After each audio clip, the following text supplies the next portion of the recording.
Welcome to Meditations on the State of Education. This is pre-release content from the Future Education podcast brought to you by the University of the Universe.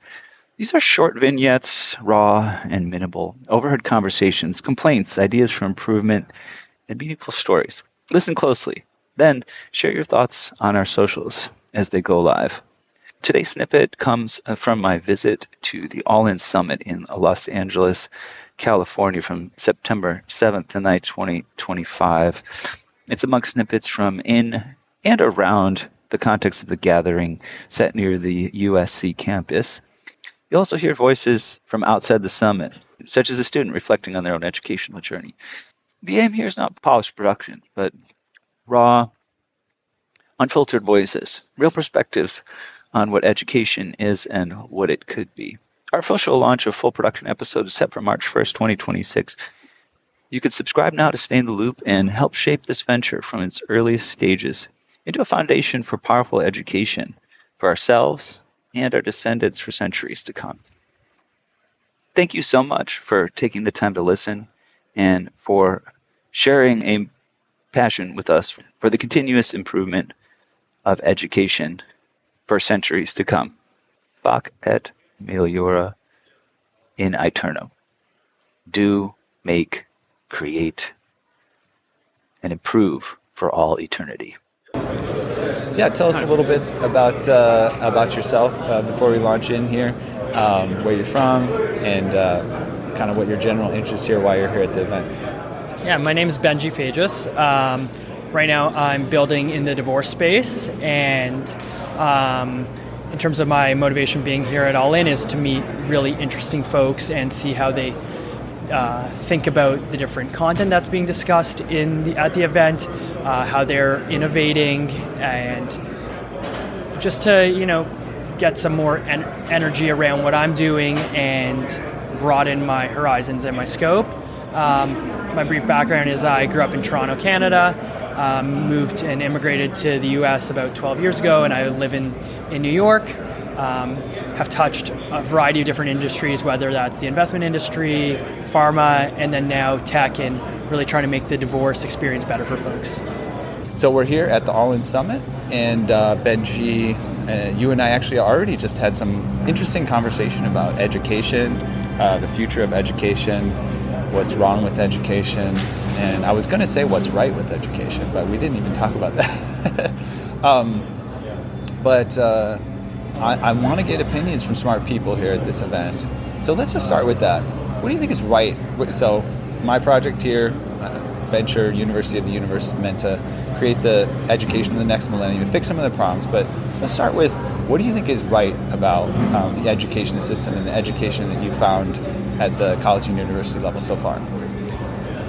Yeah, I think the competitive and social dynamics of education are mostly good, albeit depends what your archetype and personality is.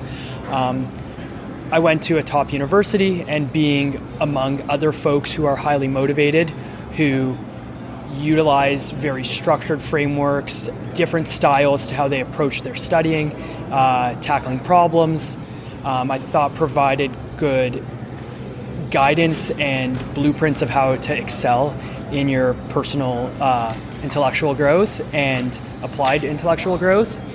So I think that intersection of being hungry and seeing other great people performing great, I think the more opportunities you can have to be among others like that, I think is a really good, strong element. I think there's tension. I'm a Canadian, and I intentionally came to a university in the US because my school was a liberal arts school. There was a broader base of coursework that you could take rather than I was interested in science and pre-med at the point of time. Instead of being 95% science coursework was more broad. And I think opportunities to have that broader base where you're developing other elements of your intellectual foundations is really valuable. And so that paired with high quality domain specific studies, the more that's available is really valuable. I'd say those are components that are doing well. I did emphasize the value of competitive or aspirational motivation. I would say that the a pushback on that is, I think, the combination of how we structure our studies in terms of being at all times graded, where in theory grades have implications on your future potential, I think is a complicated one. I definitely am a big believer in standards and meritocracy and having clear measurement. That said, I believe at times the exploration and immersion and letting yourself follow whatever interest you have within a space and not feeling specific time-bound pressure to progress on your learning, I think there's room to rework that. Not the best solution, but a hypothetical solution is like, how do you have the right hybrid of classes where there's certain measurement in some, and in others there's more growth and self-direction. Those are some of my initial thoughts. Yeah. So you mentioned the concept of classes, and we talked off the record here a little bit about how you kind of went through a whole traditional preparatory education for one career and then totally switched. And then really it became self-education at that point. What do you see as, if any, the value of the classroom versus what you just did or are in the midst of?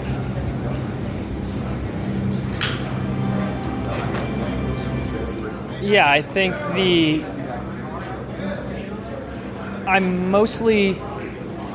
my initial reaction to that is not particularly supportive of the classroom system. I think two dimensions that classes traditionally have are, you can again gather people in a social setting where there's several other people that attack things in different ways, and I think there's benefits to learning from other people's mindsets and how they're mentally processing. I also think historically classes have allowed you to pool more tuition together to get higher quality educators. That said, I think lots of the work that those educators were doing can be replicated in digital formats now that can allow them to be in asynchronously in a variety, reaching way more people. So I think that both of those are kind of like rendered not so critical anymore, and the classroom's maybe not the necessary vehicle for it. I think as a founder now, I am dictating my own schedule, and while I'm firmly working 7 days a week, almost every hour of the day locked in on my project, the ability to be flexible and adjust which tasks I'm working on and when I'm putting in my workout, when I'm eating, to flow with the best energy and the best ability to put that energy towards the right priority, I think is missing right now in the class system, because it's very rigid in terms of the times you're there, the place you have to be, and doesn't allow that alignment of the mentality one has at a moment, the energy one has at a moment. And in the traditional system, as you have these measurement activities like exams and are grinding away in preparation for them, the following day showing up exhausted to a class to learn while you're on fumes is a disservice to the educational opportunity that class presents. And so I don't think that's really thought out. We're really stuffing into a very rigid time and physical system how classes are oriented right now. Yeah. I've talked about this with others too, and there's a lot of room for the University of the Universe to go in different directions. But right now, we're training people to sit at desks in front of computers, basically, as a means of contributing to society. And it's been proven that sitting at the desk is less healthy for you than smoking cigarettes, right? Mm-hmm. It's kind of an odd pairing that you're sort of being trained and prepared for something that ultimately is not to your well-being. Totally. So it's just definitely something I've thought about. What if the future and actually the most productive way that we educate is towards exactly what you're saying, right? Towards actually people optimizing their flow of energy. taking into account neuroscientific studies that say, you should learn in blocks of 20 minutes max and take 5-minute breaks, or you should learn for something for 20 minutes, take a break, learn something totally different on a different topic, or go for a hike, right? Go for a run, lift some weights, right? Why not incorporate these type of things in the educational process, especially if the very education system that we're using through research has proven that these are great ways to learn and educate and be productive. So I'm totally in line with that. It's a very great point. It's interesting that you say that, and I think there's definitely something there. Personally, I think my physical and then the attachment to mental wellness as critical foundations to high performance, and I believe that thoroughly. I do also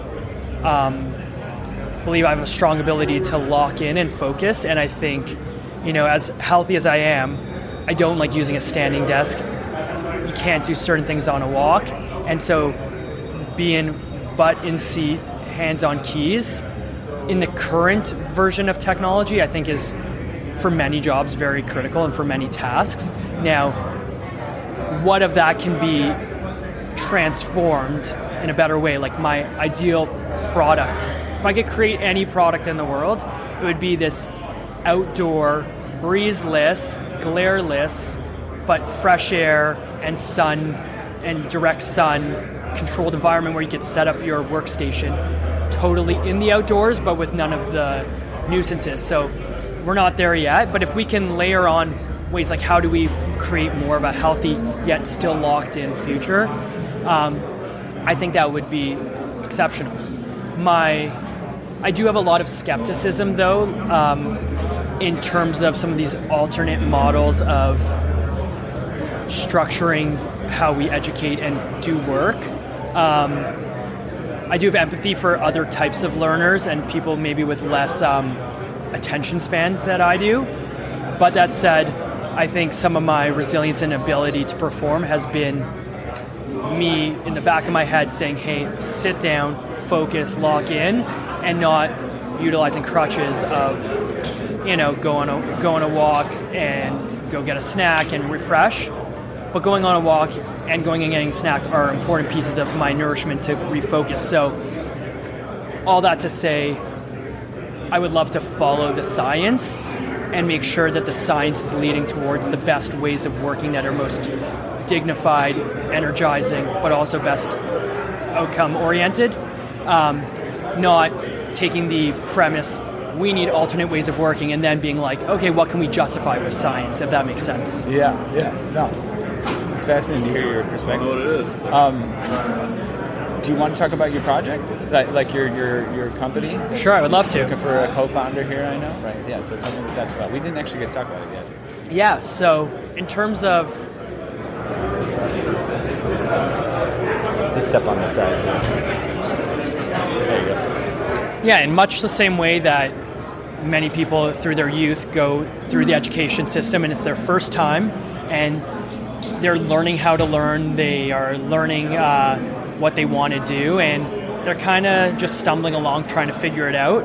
There's another life moment where it's kind of you go through it for the first time and it's pretty challenging, and that's divorce.